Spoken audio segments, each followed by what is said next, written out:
ATM card हमारे पास है और ये विड्रॉल्स हो रहे हैं तो बैंक तुरंत वो एटीएम कार्ड फ्रीज करती है, लेकिन इस बीच हमारे बैंक से काफ़ी सारे पैसे विड्रॉ हो चुके थे। एटीएम के बीच में एक डिवाइस होता है जिसे हम एटीएम स्विच कहते हैं। उस स्विच में एक मैलवेयर डाला गया है। मैलवेयर मतलब डेटा चोरी करने वाला सॉफ्टवेयर। शक की सुई चीन की तरफ जा रही है, तो वहां से ये मैलवेयर डाल के यहाँ से डेटा पूरा लिया गया है। हमारे पिन नंबर का डेटा हुआ या हमारे कार्ड का डेटा हुआ।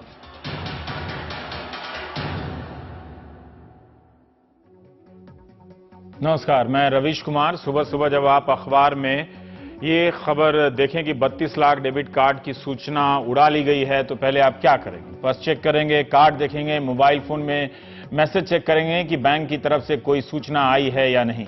कुछ ही लोग इतने स्मार्ट होते हैं कि जरा सा संदेह होने पर तुरंत कस्टमर केयर पर फोन घुमाने लगते हैं और पिन नंबर ब्लॉक करा देते हैं। मगर बहुत से लोग ऐसे हैं जिन्हें पता ही नहीं चलता कि क्या करें। अगर डेबिट कार्ड या एटीएम कार्ड से किसी ने पैसे चुरा लिए हैं तो उस पैसे की वापसी को लेकर उन्हें पता नहीं होता कि क्या मुसीबत आने वाली है। बहरहाल 32 लाख डेबिट कार्ड की जानकारी किसी के पास चली जाए या कोई साधारण घटना नहीं हो सकती है।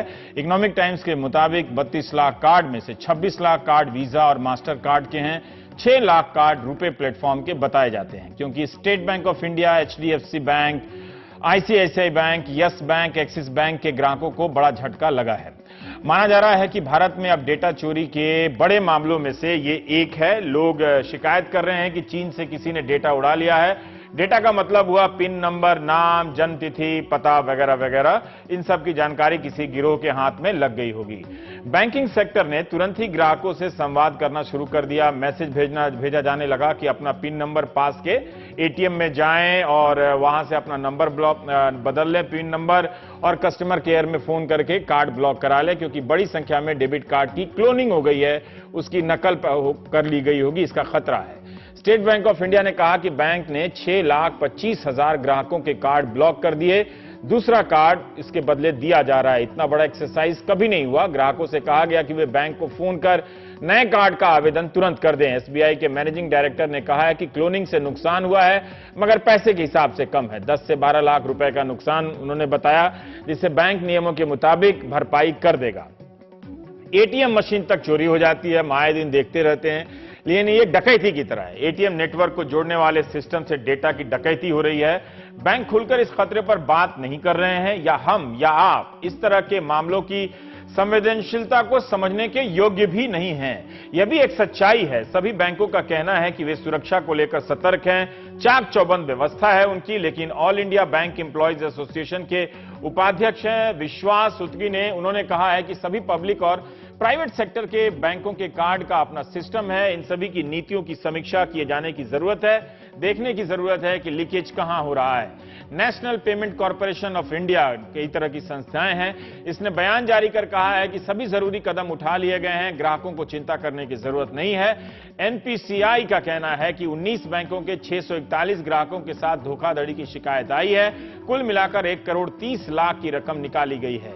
इन कार्ड के साथ चीन और अमेरिका में फ्रॉड किया गया है। 32 लाख डेबिट कार्ड में सिंधमारी की घटना प्रमुखता तो पा गई, लेकिन आए दिन इस तरह की ठगी के मामले आते रहते हैं। किसी ना किसी के साथ ठगी होती रहती है।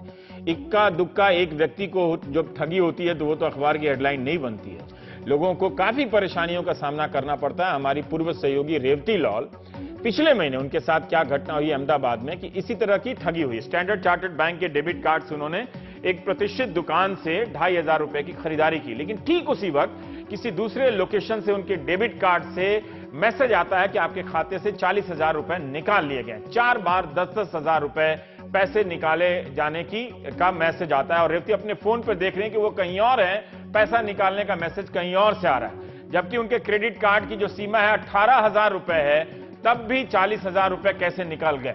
बस शुरू हो गया पुलिस का चक्कर। बैंक को ईमेल करना, मैनेजर से बात करना। बैंक ने अस्थायी तौर पर 40,000 रुपए उनके खाते में वापस कर दिए, इस शर्त के साथ कि विवाद के निपटारे तक यह पैसा आपको दिया जाता है। रेवती का तर्क था कि विवाद किस बात की, सुरक्षा की चूक हुई है तो बैंक की तरफ से हुई है। आखिर कैसे एक ही समय में 2 अलग अलग लोकेशन से, जगह से, कार्ड से पैसा निकल सकता है, वो भी सीमा से ज्यादा?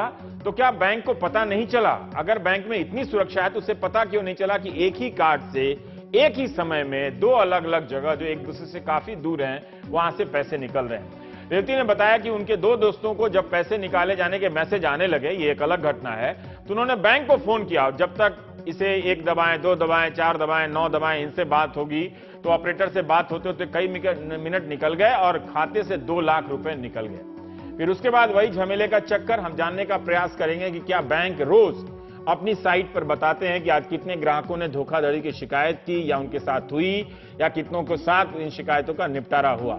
10 सितंबर को हमारे सहयोगी रविश रंजन शुक्ला ने एक स्टोरी फाइल की दिल्ली के कंझावाला से कि वहां किसी ने क्लोन बनाकर एटीएम से करीब 6 लोगों के लाखों रुपए निकाल लिए। एटीएम मशीन में क्लोन कार्ड की छोटी मशीन लगाकर पैसे निकाले गए थे। रविश ने अपने स्टोरी में लिखा था कि पुलिस और बैंक दोनों ही अपनी जिम्मेदारी से बचने लगे।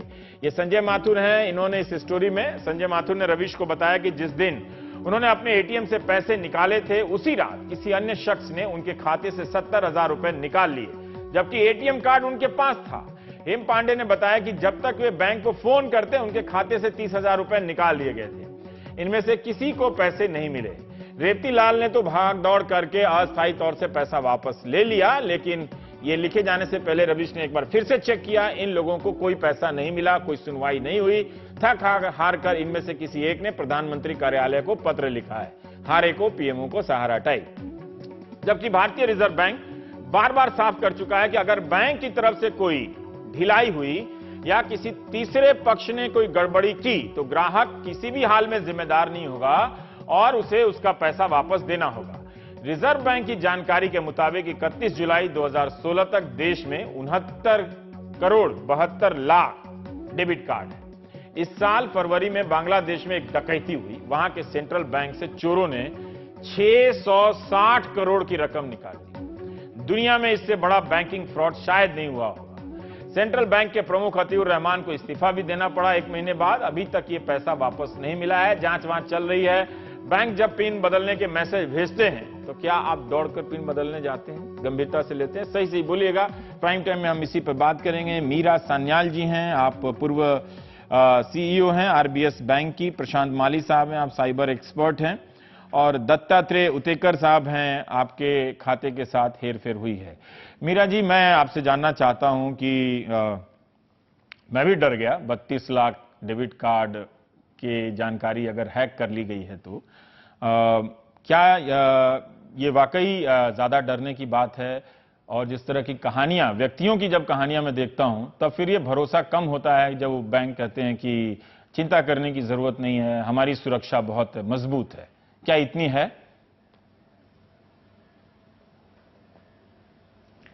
देखिए रविश जी, ये जो साइबर हैकिंग आज की तारीख में हुआ है उसके बारे में हमारे पास पूरी जानकारी नहीं है। जहां तक मुझे बताया गया है, जहां तक मैंने पढ़ा है, ऐसे लग रहा है कि ये एक प्राइवेट बैंक की समस्या है और जहां पर कई बैंकों के कस्टमर जा चुके हैं, अपने एटीएम कार्ड वहां पर डाल चुके हैं। ब्रीच एक बैंक के एटीएम सिस्टम से हुआ है। तो मान जाइए ये प्राइवेट बैंक एबीसी बैंक है और जो सिस्टम प्रोवाइडर है वो XYZ सिस्टम प्रोवाइडर है। तो XYZ सिस्टम प्रोवाइडर के यहाँ पर मैलवेयर है जो किसी विदेशी देश से सस्पिशन है कि वहां से आ रहा है। तो अगर ये है, this is a limited breach, it is limited to the ATMs of one bank. और जहां तक मैंने समझा है, this breach has taken place between May and July this year. तो मेरा ये मानना है कि जब एसबीआई ने अपने कार्ड होल्डर्स को कहा है, 6 लाख कार्ड होल्डर्स को कहा है कि they are doing a recording exercise, ये अबंडेंट प्रिकॉशन है और इन कार्ड होल्डरों को जरूर जाकर के अपना card, of course they have to change it and they should go through with that process. ये कहना कि ये सिस्टेमिक प्रॉब्लम है, मेरे राय में जितना हमारे पास अब इंफॉर्मेशन है वो शायद गलत होगा। पर मुझे एक बताइए कि आप जब कह रहे हैं कि XYZ सिस्टम प्रोवाइडर है, तो मैं मान लूं कि वो कोई एक अलग कंपनी है, बैंकों से अलग कंपनी है जिसके यहाँ ये गड़बड़ी हुई है। दूसरी बात, आप कह रहे हैं कि मई और जुलाई के बीच की एक घटना है, अभी ये सूचना बाहर आई है, तो क्या बैंकों को तुरंत उसी वक्त लोगों को नहीं बताना चाहिए था?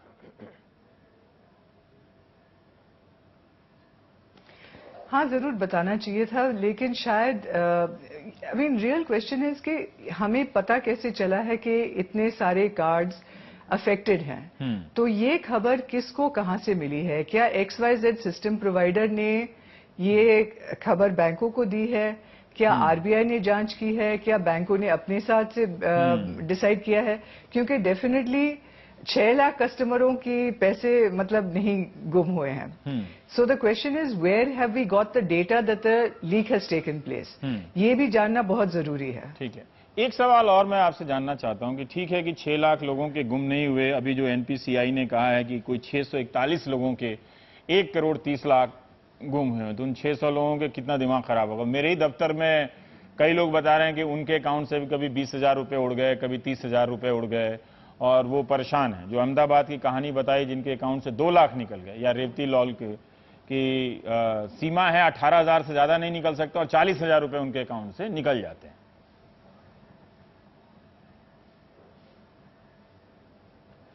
नहीं, ये there is no question about it. ये तो डेफिनेटली ये सिस्टम फेलियर है। हालांकि अब अगर लेट्स लुक एट जो साधारण ट्रांजैक्शन है, चाहे आप मान जाइए आप नेट बैंकिंग पर कोई ट्रांजैक्शन करते हैं या इंटरनेट बैंकिंग कोई ट्रांजैक्शन करते हैं, तो ज्यादा करके बैंकों में से आपके पास एक OTP मैसेज आ जाता है मोबाइल फोन पर। तो बैंक आजकल क्या करना चाहते हैं, they are doing a double factor authentication. आपने अपना पिन डाल दिया या आपने अपने पासवर्ड डाल दिया और उसके साथ आपका OTP आ गया। Banks are trying to increase the security. और मैं ये भी कहूंगी रवीश जी कि जो हमारे यहाँ जो इंडिया में सिक्योरिटी है वो कई देशों से ज्यादा है। क्योंकि मान जाइए आप यूके में हैं या USA में हैं, आपने वहां पर अगर इंटरनेट ट्रांजैक्शन कोई की होगी तो वहां पर आपके पास ये OTP का डबल ऑथेंटिकेशन नहीं होता है। So banks are definitely making an effort, but ये भी है कि आजकल के जो हैकर्स हैं, जो साइबर क्राइम है, जो चोर हैं, वो भी बहुत होशियारी से आगे बढ़ रहे हैं। अब प्रशांत जी, थोड़ा हम जानना चाहते हैं, बहुत सारे हमारे दर्शक हैं, हम खुद भी ये जानना चाहते हैं कि ये हम कैसे माने कि हमारा डेबिट कार्ड सिक्योर है। मीरा जी कह रही हैं कि बाकी देशों की तुलना में हम बेहतर हैं, बहुत सारे चेक्स के सिस्टम बनाए गए हैं और ये अपवाद हो सकता है, एक सिस्टम से ब्रीच हो सकता है। तो मैं ये जानना चाहता हूं कि क्या ये सचमुच कोई एक सामान्य मामूली सी घटना है? मैं तो इसको सामान्य घटना नहीं मानता, क्योंकि ये पहली बात तो ये 4 महीने पहले हो चुकी है। 4 महीने से बैंक जानती थी कि ये आपका और मेरा जो हम उनके ग्राहक है इसका डेटा लीक हो चुका है। ये बैंकों का डेटा नहीं है, ये आपका और मेरा डेटा है। तो हमें तो पहले बताना चाहिए कि हमारा डेटा लीक हुआ है, आप क्या प्रिकॉशंस लो। अब जब पूरी तरह से बात मार्केट में आ चुकी है, जब भी SBI ने एक स्टैंड लिया और कार्ड्स ब्लॉक कर दिए और मीडिया ने इसको उठाया, तब बैंक आगे आके बोल रही है हमें कि आप अपने कार्ड्स ब्लॉक कीजिए, आप अपना पिन नंबर चेंज कीजिए। और छुपे छुपे कुछ बैंकों ने तो कार्ड्स भी इशू कर दिए थे, उन्हें पिन नंबर भी नए दिए गए थे। मतलब ये कल्पेबिलिटी इनके दिमाग में पूरी तरह से थी।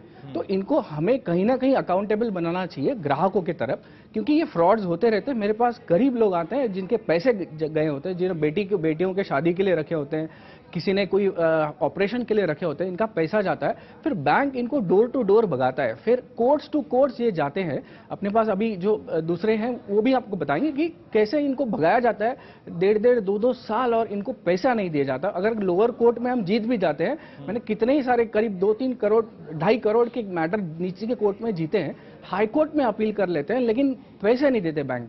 जबकि आरबीआई ने इनको क्लियर कट कहा है कि 5,000 तक का ही फ्रॉड का, अगर आप पे फ्रॉड होता है तो आपका जो लॉस लिमिटेशन है वो सिर्फ 5,000 का है। फिर भी बैंक उनको यहाँ वहां भगाती रहती है और उनको पैसा नहीं देती। इस तरह से क्या हो रहा है कि जो मोदी जी का हमारा सपना है डिजिटल इंडिया का, वहां ग्रीवेंस हैंडलिंग मैकेनिज्म नहीं बचा है। आप ऑनलाइन ट्रांजैक्शन करो और आप लॉस ही पाते रहो, तो जितनी नई आने वाली पीढ़ी है जो ये ऑनलाइन ट्रांजैक्शन करना चाहती है या जो पीढ़ी कर रही है इसके अंदर ट्रांजैक्शन, उसका विश्वास नहीं रहेगा। पर प्रशांत जी, कैसे इसका विश्वास हम देख रहे हैं कि लोग मोबाइल बैंकिंग की तरफ जा रहे हैं और इस्तेमाल भी कर रहे हैं, कई लोगों का हम देखते हैं, तो इसका मतलब सिस्टम पे कुछ ट्रस्ट होगा। आपकी ये बात व्यवहारिक लगती है कि जो शिकायतें हैं उनके निवारण का मैकेनिज्म ठीक नहीं है।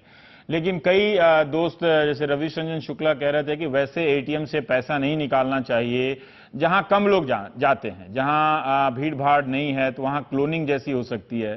अब हम तो किसी भी एटीएम से रुक के पैसा निकालते हैं, हमें क्या पता कि यहाँ पे लोग आते जाते हैं या नहीं है, यहाँ हर जगह 500 लोगों की लाइन रहती है या नहीं रहती। तो हमको बैंकों को चाहिए कि जो इसका ट्रेनिंग है कि किस जगह पे पैसा निकाला जाए, कहाँ पे क्लोनिंग जब भी होती है तभी उसके ऊपर एक रीडर बिठाया जाता है, तो वो सामान्य आंखों को दिख जाता है, या एक एक्स्ट्रा कैमरा बिठाया जाता है, वो भी सामान्य आंखों को दिख जाता है। तो इसके बारे में जितना ज्यादा अवेयरनेस फैलाए, बैंक अगर अपना कोई बजट, या आरबीआई इनको कंपलसरी कर देती है कि इतना बजट आप कस्टमर अवेयरनेस के लिए ही खर्च करें, क्योंकि आप इलेक्ट्रॉनिक साधनों को यूज करके अपना मुनाफा तो बढ़ा रहे हैं, लेकिन इस इलेक्ट्रॉनिक साधनों के वजह से जो लॉसेज हो रहे हैं आपके ग्राहकों को, उसके प्रति आप जागरूक नहीं है, आप उनको उतना ज्यादा अवेयर नहीं कर रहे जितना आपको करना चाहिए। क्योंकि अभी देहातों में तो इससे बुरी हालत है, वो तो किसके पास जाना चाहिए ये भी उन्हें पता नहीं होता, कि पुलिस में जाना चाहिए या कोर्ट में जाना चाहिए, उनकी तो पेशी ही नहीं होती, और वो 10-20 हजार उनके लिए काफी बड़े होते हैं। हम यहाँ बैठ के हमें 10-20 हजार या 3-4 हजार कम लगते हैं, लेकिन ऐसी सारी गैंग मेरे सामने आ चुकी है जो सिर्फ 4-5 हजार में ही लोगों को लूटती है।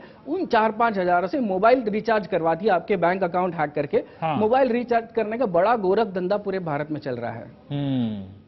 प्रशांत, एक सवाल का जवाब और दे सकते हैं, जो शिकायतें आप तक आती हैं, है ना, उनसे अंदाजा क्या आपको लगता है कि एक एक करके, जैसे किसी दत्तात्रेय जी के अकाउंट से उड़ गया या किसी और के अकाउंट से उड़ गया, जैसे रेवती ने बताया, इंडिविजुअल संख्या का ज्यादा हो सकती है क्या? हमारे पास ऐसी जानकारी मिलती है कलेक्टिव रूप से कि आज तमाम बैंकों में जैसे 32 लाख में ऐसा सूचनाएं उड़ी हैं, तो कम से कम आज 10,000 लोगों के साथ पैसे उड़ा लिए गए, चोरी हो गई उनके साथ, ऐसा कभी सुनने को मिला? ऐसा कोई है इंफॉर्मेशन?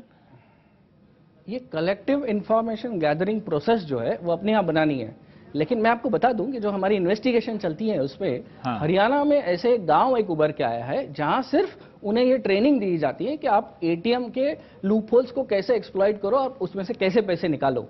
नोएडा और जमात्रा जैसे झारखंड में गांव है, वो सिर्फ फ्रॉड में डील करते हैं। उनको फोन के माध्यम से और ऑनलाइन माध्यम से कैसे फ्रॉड किया जाए और कैसे ज्यादा से ज्यादा पैसे निकाला जाए। तो देखो इससे क्या होता है, ये फोन के माध्यम से भी करते हैं, तो ये जो मोबाइल ऑपरेटर है इनकी भी कल्पेबिलिटी आती है कि इतना फोन क्यों यूज हो रहा है, ये ग्राहकों को कैसे ठगा जा रहा है। फिर ये जो एटीएम मशीन यूज करते हैं, एटीएम मशीन के अंदर जो सीसीटीवी लगा होता है उसको इंटेलिजेंट कैसा किया जाए कि भाई अगर कोई आके कार्ड में कोई एक्स्ट्रा चीज लगाता है या एक्स्ट्रा चीज कोई एटीएम में बिठाता है, तो एक इंटेलिजेंट कैमरा तुरंत भाप करके बैंक की जो मॉनिटरिंग टीम होती है उसको आगाह कर सकती है। लेकिन बैंक ये नहीं करती, क्योंकि बैंक उतने ही काम करती है जितना आरबीआई मांगती है। और आरबीआई की अगर आप साइबर सिक्योरिटी रूल्स वगैरह देखते हो तो वो पुराने हो चुके हैं, 3-4 साल पुराने उनके आ चुके हैं, और नए रूल्स बैंक तो इतना भी नहीं कर, सारे बैंकों ने इतना भी नहीं किया है कि बैंक आरबीआई ने मांगा है कि आप चिप और पिन कार्ड बिठाइए।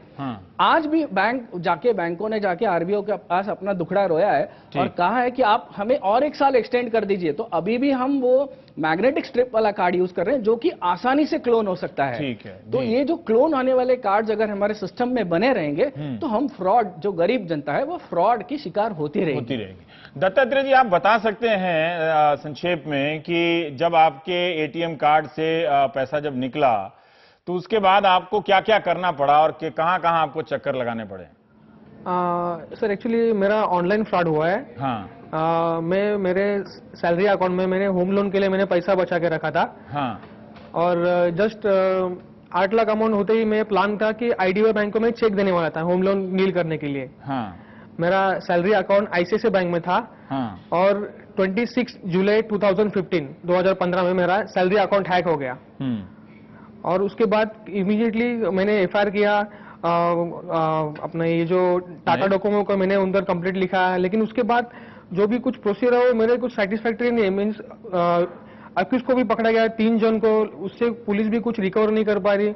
इस घटना को अभी कम से कम 1.5 साल हो गया है। और मैंने मंत्रालय में आईटी सेक्रेटरी उधर मैंने मेरा केस भी दाखिल किया, लेकिन मुझको पेशी नहीं मिल रहा है। आपको 8 लाख रुपया पैसा मिला? आपको 8 लाख रुपया मिला?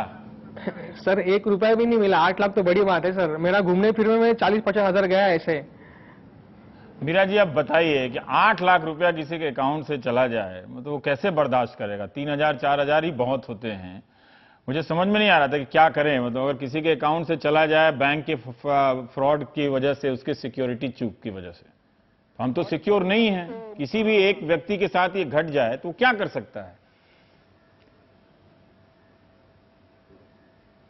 ये आपका कहना बिल्कुल सही है रवीश जी, और जैसे प्रशांत जी ने भी कहा, ऐसे गैंग्स हैं जो ऑपरेट कर रहे हैं, जो कस्टमर को बेसिकली लाचार छोड़ देते हैं और जैसे आपने कहा आरबीआई के नियम बहुत स्पष्ट हैं कि बैंक की जिम्मेवारी है कि वो कस्टमर के जो लॉसेस हैं उसको मेक गुड करें. It's very very clear. So it is really the responsibility of the bank in this case. पर है, लेकिन वो क्या कर सकते हैं? दत्तात्रेय तो कह रहे हैं कि 1.5 साल से वो कोर्ट के चक्कर लगा रहे हैं, यहाँ चक्कर लगा रहे हैं, और 8 लाख रुपया मिलेगा कि नहीं मिलेगा उनको पता नहीं. उनको रातों को नींद आती होगी कि नहीं आती होगी. किसी की वो कोई अरबपति तो नहीं है. विजय माल्या तो दिख नहीं रहे हैं मुझे कि इनके ऑफिस के बाहर कोई जहाज लगा होगा जैसे उड़ के चले जाएंगे. तो इस तरह का आदमी क्या करेगा? वो जिसका 2 लाख चला गया, बैंक ने तो वापस नहीं किया मीरा जी इनका. नहीं, मैं इनके साथ मतलब मैं क्या कह सकती हूँ, बिल्कुल इनके साथ हमदर्दी है. और कुछ नहीं. वो कह रहे हैं आईसीआईसीआई है तो चंदा कोचर को एक मैसेज लिख लें. अगर वो प्रोग्राम देख रही हैं तो वो कुछ करें. मैं कुछ बात कर सकता हूँ क्या? जी जी बोलिए दत्तात्रेय. हाँ, मैडम आपने अभी एक सब्जेक्ट ओपन किया है. मैंने चंदा कोचर मैडम को इतने मेल लिखे, इतने लेटर लिखे, मैडम कुछ भी रिस्पांस नहीं आया. उनका कुछ ग्रीवेंस पॉलिसी है, उसके हिसाब से वो आराम से 1 महीना 1.5 महीना लगा. उसके बाद लेटर दिया. इवन दो मैंने बैंकिंग ओम्बुड्समैन में मैंने राइट किया कि उधर बोल रहे थे कि ये आपका डुप्लीकेट सिम इशू है, उसकी वजह से bank is not liable to pay the customer in this case. Prashant ji आप बता सकते हैं कि क्या आरबीआई और एक सर और एक था मुझको बोलने का था. आप बिलीव नहीं करोगे, 26 को जुलाई को मेरा इंसिडेंट हो गया. मैं 1 महीना वेट किया क्योंकि आरबीआई का रिप्लाई आने के टाइम पे उसको मैं बाद में मैंने 19 सितंबर को मैंने फेसबुक पे पोस्ट किया कि I lost my hard earn money 7,80,000. आप बिलीव नहीं करेंगे 4 दिन में मुझको 60,000 शेयर्स मिला. उसके बाद मैं जिधर जॉब करता हूँ पवई में, उधर आईसीआईसीआई बैंक का गौरव अरोरा मेरे सीईओ को फोन किया. बोल रहे कि आपके एम्प्लॉय को बोलो कि आपका पोस्ट निकालने के लिए. तो मेरे सीईओ बोले कि आप मेरे एम्प्लॉय का पैसा दीजिए, वो इमीडिएटली पोस्ट निकाल देगा. वाह वाह, ये तो और यही बात तो आपको पहले बतानी चाहिए थी कि आप जहां नौकरी करते हैं वहां पे बैंक के अधिकारी ने फोन किया कि ये पोस्ट हटाने के लिए. तो प्रशांत जी समय कम है, ये बता दीजिए कि आरबीआई गाइडलाइंस देती है, पर आरबीआई क्या कर सकती है इनके लिए? मुझे तो नहीं लगता कि बैंक आरबीआई के गाइडलाइंस को का पालन करते हैं. हम फालतू में ही आरबीआई किए रहते हैं. आरबीआई की गाइडलाइंस जो आती है इनको फॉलो करनी होती है, लेकिन ये अपना कभी टेक्नोलॉजी का, कभी अपने मुनाफा का, ये अलग अलग दुखड़ा इनके पास ले जाती है. अभी इस बार तो आप देखिए कि आरबीआई की भी चूक हुई है. आरबीआई पूरे संज्ञान में थी कि इस तरह का जो डेटा लीकेज हुआ है आरबीआई के संज्ञान में था, लेकिन आरबीआई से स्टेटमेंट आज तक नहीं आई है. तो आरबीआई का भी जो हमारा ग्राहक है उसके प्रति कुछ बनता है, और ग्राहकों को भी कॉन्फिडेंस में लेना चाहिए. इतनी बड़ी बैंकिंग सुविधा है जो हम सालों से उन पर ट्रस्ट करते हैं. तो आरबीआई का, इसके अलावा भी कुछ ऑर्गेनाइजेशंस है जैसे कि सर्ट-इन है जो हमारी सूचना प्रौद्योगिकी कायदे के नीचे आती है, उसने भी हमें कोई एडवाइजरी नहीं दी. सरकार ने एनसीआईआईपीसी भी बना रखा है, नेशनल क्रिटिकल इंफ्रास्ट्रक्चर प्रोटेक्शन, उसने भी किसी को आगाह नहीं किया.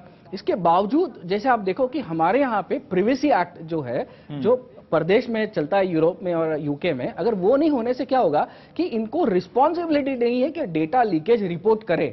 डेटा लीकेज तो बस मीडिया के जरिए या कोई विसल ब्लोअर निकालता है तो ही डेटा लीकेज यहाँ पता है. अगर जब तक हमारे पास प्रिवेसी लॉ बड़ा सा आता नहीं है और उसके तहत बड़ी सी पनिशमेंट नहीं होती, आज अगर आरबीआई फाइनेंशियल पेनल्टी इन बैंकों पे लगा दे और ये जो बैंक के अफसर है उनको 1-2 को क्रिमिनल केस में अगर जेल हो जाती है, सारी बैंकिंग फ्रेटर्निटी लाइन पे आ जाएगी. सारी बैंकिंग फ्रेटर्निटी इसको संजीदा मुहूर्त में देखेगी. बहुत बहुत शुक्रिया. आप लोगों से बात करते समय मैं खुद ही मुद्दे को नए तरीके से जो पढ़ के आया था और जो आप बता रहे थे खुद ही समझने लगा.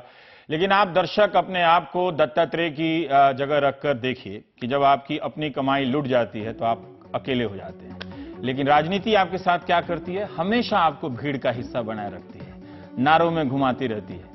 दत्तात्रेय जी भी किसी नारों और किसी भीड़ का हिस्सा होंगे, लेकिन वो भीड़, वो राजनीति उनकी मदद के लिए नहीं आएगी. आप फोटो समझ गए?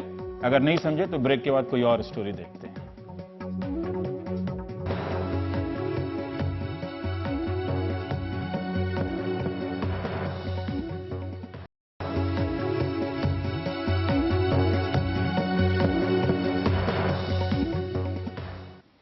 जवाहरलाल नेहरू विश्वविद्यालय में वाइस चांसलर और अधिकारियों को प्रशासनिक भवन में घेरे जाने का विवाद खत्म हो चुका है, मगर लापता छात्र नजीब अहमद का अभी तक पता नहीं चला है. ये साफ नहीं है कि नजीब कहां है, खुद कहीं चला गया है या उसके साथ कोई अनहोनी हुई है। जेएनयू प्रशासन ने कहा है कि नजीब की तलाश के लिए सारे कदम उठाए जा रहे हैं। गृहमंत्री राजनाथ सिंह ने दिल्ली पुलिस से जानकारी भी मांगी है और कहा है कि उसकी तलाश के लिए एक स्पेशल टीम बनाई जाए। जेएनयू छात्र संघ का कहना है कि शुक्रवार को नजीब के मामले को लेकर एक मार्च भी निकाला जाएगा, क्योंकि वो जेएनयू प्रशासन की दलीलों से संतुष्ट नहीं है। हम इनको भी नहीं छोड़ेंगे, उनको भी नहीं छोड़ेंगे, और इसीलिए हम लोगों ने तय किया है कि ये अभी का कॉल यहाँ से हम लोग कॉल विड्रॉ करते हुए, मतलब कॉल ऑफ करते हुए कल जाकर हम लोग होम मिनिस्ट्री पे मार्च करेंगे। देखिए, इस चीज में फेथ आपको रखना होगा, क्योंकि लगातार जो नजीब का कॉज है उसको विड्रॉ, नजीब का कॉज को दूर किया जा रहा है। लगातार बोला जा रहा है कि हम कंफाइनमेंट में हैं, किसी का तबीयत खराब हो रहा है, लगातार फीमेल वर्कर का, और जो 2 कंक्रीट चीजें हमको मिली हैं हम उसको इंश्योर कराएंगे कि वो सैटरडे तक सजा मिले उनको, और जो रिपोर्ट फाइल करना है, कंप्लेंट फाइल करना है, वो भी फाइल करें। आखिरकार करीब 24 घंटे प्रशासनिक भवन के घेराव के बाद जेएनयू छात्र संघ ने अपना विरोध खत्म करने का फैसला किया। दोपहर में ही वाइस चांसलर समेत 10 कर्मचारी बाहर निकल पाए, लेकिन जेएनयू छात्र संघ के इस फैसले का काफी विरोध भी हुआ। कुछ छात्र घेराव खत्म करने के पक्ष में नहीं थे।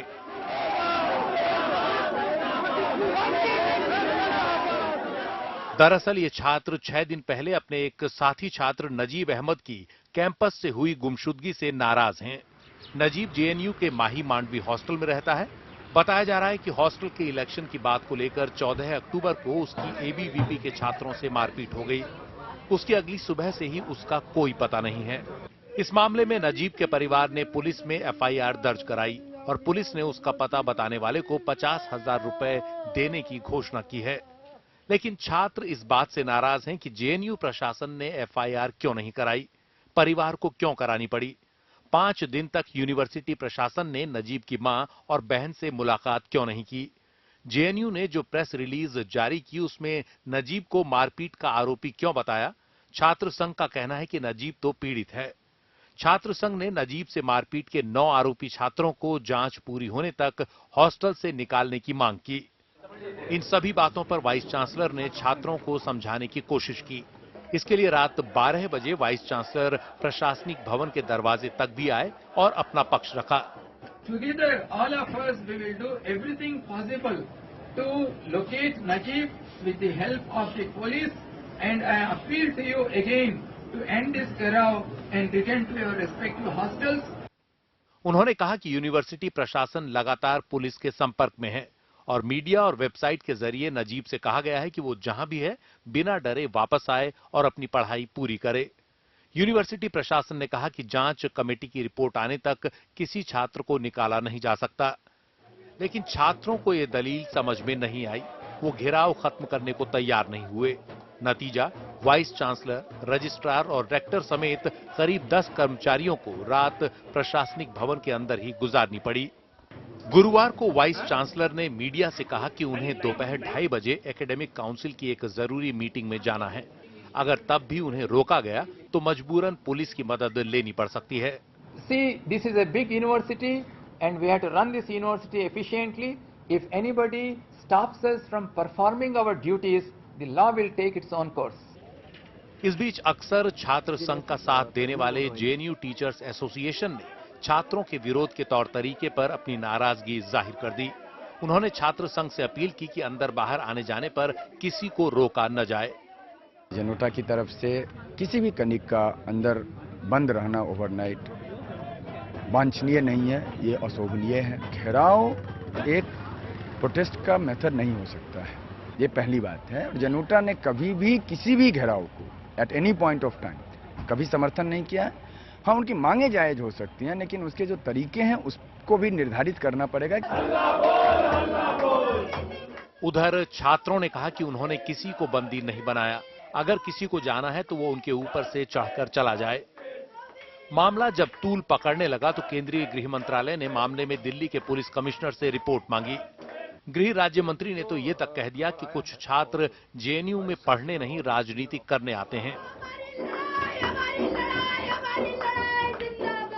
जेएनयू में कुछ छात्राएं ऐसे हैं जो लगता है पढ़ने के लिए नहीं आया, वो राजनीति करने के लिए आया है। जेएनयू जो है एक पढ़ाई करने का एक बहुत बड़ा संस्था है, इंस्टीट्यूशन है। उसमें पढ़ाई में ध्यान रखे और अपना जो एक्टिविटीज जो करना है वो कानून के दायरे में करें।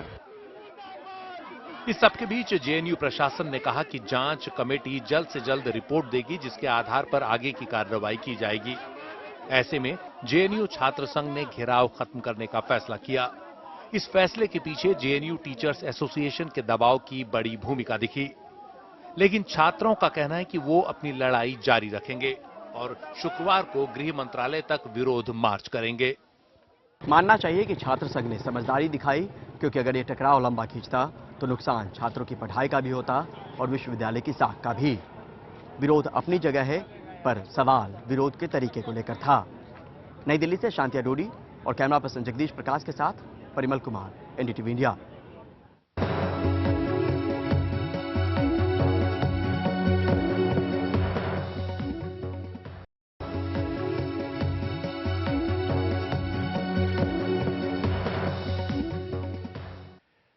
पिंजरा तोड़ ये एक पहल है दिल्ली विश्वविद्यालय की छात्राओं की, जिसके तहत वो यूनिवर्सिटी में जेंडर इक्वालिटी मतलब लड़का लड़की की बराबरी की मांग कर रही हैं, लिंग के आधार पर भेदभाव ना हो।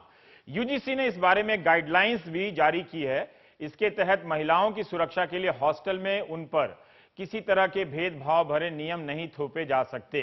कैंपस की सुरक्षा नीति के नाम पर हद से ज्यादा निगरानी नहीं की जा सकती या आने जाने पर रोक नहीं लगाई जा सकती। अगर ऐसा किया जाता है तो यूजीसी कॉलेज की मान्यता छीन सकता है। लेकिन छात्राओं की शिकायत यह है कि इन गाइडलाइंस पर अब तक अमल नहीं हो पाया, तरह तरह की बंदिशें उन पर लगाई जा रही है और इस बीच इनकी अपनी मांग को लेकर छात्राओं का दिल्ली यूनिवर्सिटी में दबदबा रखने वाले छात्र संगठन एबीवीपी के साथ टकराव भी शुरू हो गया है।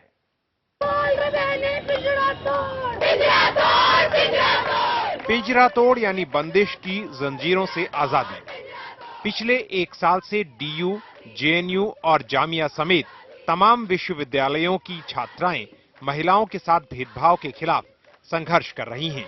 इतिहास की धारा मोड़ेंगे, इतिहास की धारा मोड़ेंगे। छात्राओं का कहना है कि विश्वविद्यालय में उन पर कई तरह की पाबंदियां हैं। सुरक्षा के नाम पर हॉस्टल में आने जाने का वक्त असुविधाजनक है। छात्राओं के पहनावे को लेकर वार्डन सवाल करती हैं और छात्राओं पर नैतिक पहरा बिठाया जाता है।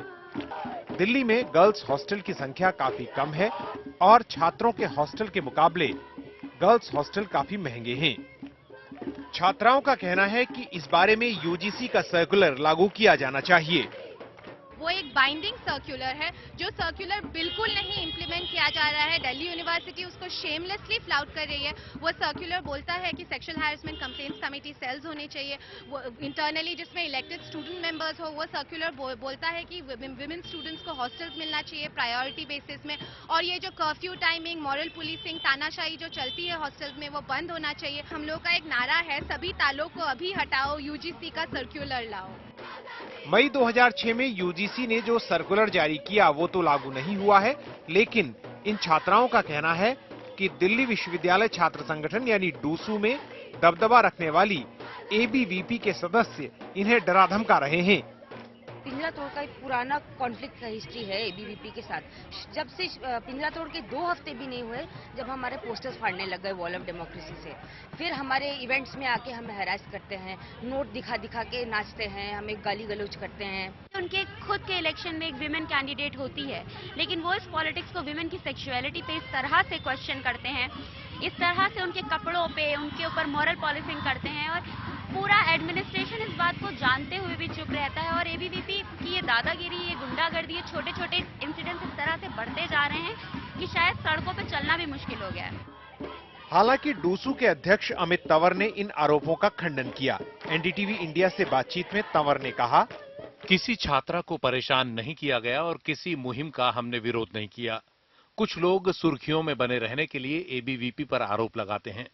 हम छात्राओं पर कोई बंदिश नहीं चाहते, लेकिन हॉस्टल के कानून तो विश्वविद्यालय के कानून हैं जो छात्रों पर भी लागू होते हैं, उन्हें मानना ही पड़ेगा।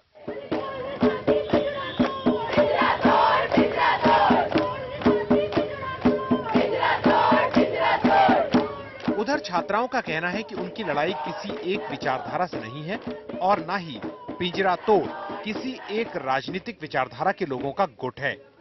उनका कहना है कि वो सिर्फ महिलाओं की बराबरी के लिए लड़ रही हैं। ये एक सच है कि महिलाओं के प्रति सौतेला और पक्षपातपूर्ण रवैया आज विश्वविद्यालयों में एक खाई बना रहा है। खास तौर से दलित, मुस्लिम और आदिवासी समुदाय की महिलाओं के लिए तो राह और भी कठिन है। दिल्ली से दीवान सिंह के साथ हृदयेश जोशी, एनडीटीवी इंडिया।